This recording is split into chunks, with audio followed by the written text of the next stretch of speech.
नमस्कार दोस्तों। आज हम सेमी ऑटोमेटिक वॉशिंग मशीन के लिड ओपन करने पर स्पिन स्टॉप ना होने की समस्या के बारे में बात करेंगे। कस्टमर इसके लिए हमें कई तरह के फीडबैक दे सकता है कि स्पिन लिड ओपन करने पर भी स्पिन स्टॉप नहीं होता है। इसके लिए हम कस्टमर से कुछ क्वेश्चंस पूछ सकते हैं।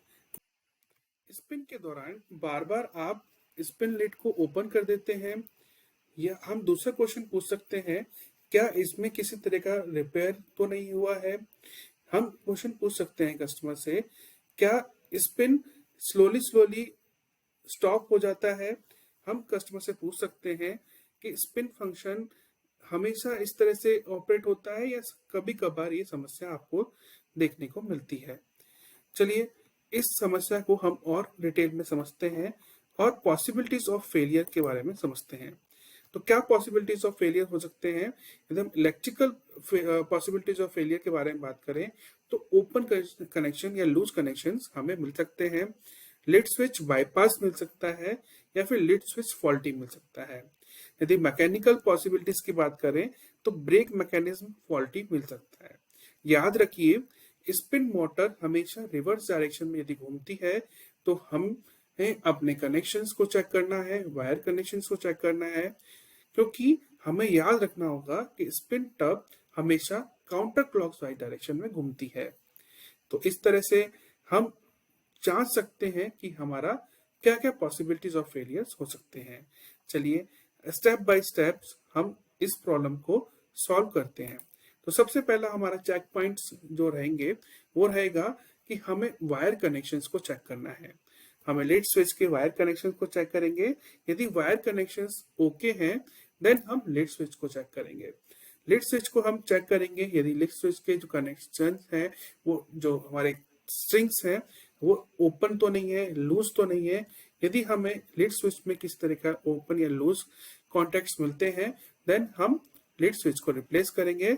यदि हमारा लिड स्विच ओके कंडीशन में है देन हम ब्रेक मैकेनिज्म की तरफ बढ़ेंगे। ब्रेक मैकेनिज्म में हम चेक करेंगे यदि ब्रेक मैकेनिज्म में किसी तरह का रस्ट है या फिर ब्रेक शूज डैमेज है देन हम ब्रेक मैकेनिज्म को रिप्लेस करेंगे।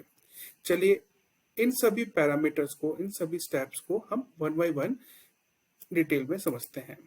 तो सबसे पहले हम लिड स्विच के बारे में समझते हैं। तो लिड स्विच को हम चेक करेंगे लिड स्विच के जो कॉन्टेक्ट स्ट्रिप्स हैं उनमें किसी तरह का बैंड तो नहीं है। हमारे जो लिड स्विच है, जो टर्मिनल्स है लिड स्विच के, इनमें किसी तरह का शॉर्ट सर्किट तो नहीं है।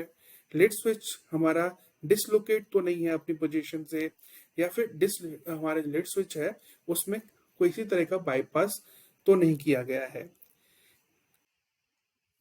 यदि हमें लिड स्विच के स्ट्रिप्स में किसी तरह का बैंडिंग मिलता है तो हम उनको करेक्ट करेंगे। यदि लिड स्विच के बैंडिंग फिर भी करेक्ट नहीं होते हैं देन हम लिड स्विच को रिप्लेस कर सकते हैं।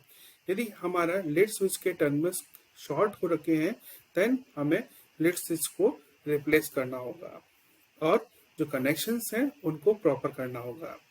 यदि हमारा लिड स्विच की जो पोजीशन है वो डिसलोकेटेड हो गई है देन हमें उसे करेक्ट पोजीशन पे रिपोजिशन करना होगा। हमारा लिड स्विच यदि बाईपास है तो हमें उसको रिकनेक्ट करना पड़ेगा और हमें जो लिड स्विच को रिप्लेस करना पड़ेगा। याद रखिए, कभी भी हमें लिड स्विच को बाईपास नहीं करना है। यदि लिड स्विच में किसी तरह की खराबी है, किसी तरह का फॉल्ट है देन हम उसको रिप्लेस करेंगे। नेक्स्ट हम बढ़ते हैं अपने अगले स्टेप की तरफ जो कि है हमारा ब्रेक मैकेनिज्म।